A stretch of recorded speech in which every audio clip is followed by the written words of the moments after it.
Back to the citizen forum thing, and we start out, it's prom night. Not that we're on prom, but back there, it's too loud. We got to do it. Yeah, it wasn't part of management. But it was a deep... There were a bunch of interesting things. The budget, open space trust fund, there'll be tons of stuff coming out on this. And we've got the, below, we've got your taxes. The tax rates did come out, so they'll be posted here. But we'll get through a whole week's of blogs. But the interesting thing to me first is they changed their procedure this meeting. They're back to answering questions and resolutions right after you sit down, which is bizarre. And so I stayed for the whole meeting on account of that, because I made my statement that they weren't answering questions, so I left, and I didn't want to listen to them, but they were answering, so I got freeholder comments. And what else? The other thing I got was that Jim Buettner here, mingling with the freeholders and Seb Delia and all. So let's take them in order. You went up to Chris Hudak after the meeting. What transpired there?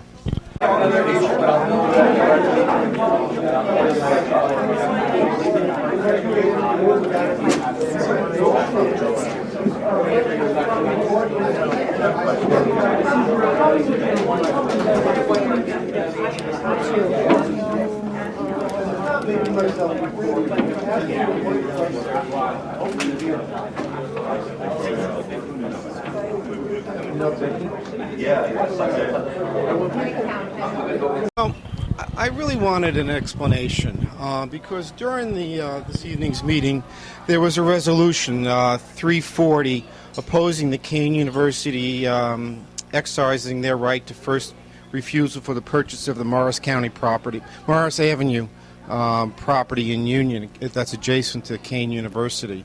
And the meeting had taken on a complete different flavor because the 3 out of the 9 freeholders had to recuse themselves before the vote or before the discussion because of their affiliation with Kane University. I pointed out to Bruce, but 4 left, and he's like, "Yeah, you're right." And one of the extra freeholders that left was freeholder Granada. I'm sorry, I apologize, Granada. So Bruce got up to the podium and asked the obvious, why did freeholder Granada leave the meeting with the other freeholders who recused themselves? Was it a recusal, or was there another reason for him leaving? And I felt that we had a right to know. Was he going to be getting a job there like the others, or what was the reason? Simply put, they didn't answer Bruce's question. I got up with a follow-up. Again, what was the reason, or was it simply a potty break? Well, which I was duly chastised for. So I went up to Freeholder Chairman Hudak afterward to ask for an explanation as to why I did not get an explanation.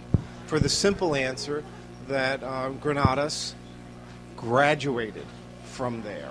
It was a very simple explanation. Freeholder Carter wouldn't give it to Bruce. Hudak wouldn't give it to me. And Granadas gave it up at the end during the wrap-up. And I felt it really kind of disingenuous of both Carter and Hudak for not just giving it up earlier and making us have to really work for the answer. And but while I'm asking for it, they're circling the wagons.